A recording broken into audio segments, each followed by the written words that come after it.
من در سن سال 82 لکن عمر من کمتر از 90 روز گذشت. گرچنده که من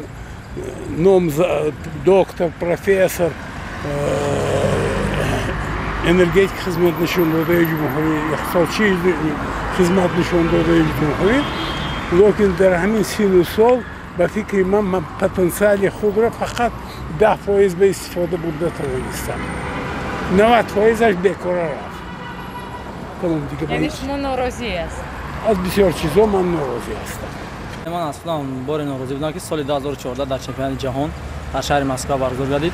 در آنجا من در مسابقه مغلوب شدم و اصلا خیلی ناراضی بودم که در پیش از مسابقه تیاری ندیدم، سخت تیاری ندیدم و در این مورد در مسابقه شکست خوردم و همین لحظه شده. اگه در زندگی به ناراضی بودن نمیشود که میشه در موردهایی که یگان مشکلی پیش میاد، یگان کار برار نمیگیره آدم ناراضی میشه، با کار که برای با خسن میشه، با راضی میشه. وقتی مکتبی درسام تیار نمیکردم، پشتی هم کارم ناراضی میخوردم. وقتی که کارم برار نمیگیره یا یگان کس از من سخت میرنجد، من همون لحظه میشد که از خودم ناراضی میشم. خب بودم یک بار یک ناراضی بودم.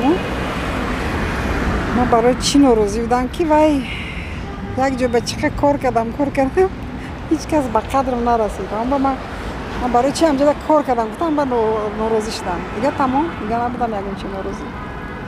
لحظه ناراضی من در آن است که زندگانی ما که در بلندکوه هست در آموختن زبانهای خارجی ما کمی سخت کردیم و زبان خارجی رو پورگی نمیدانیم. امروز سیاحان میآیند با آنها معاشرت کردن نمیتونیم. ناراضی من همین است.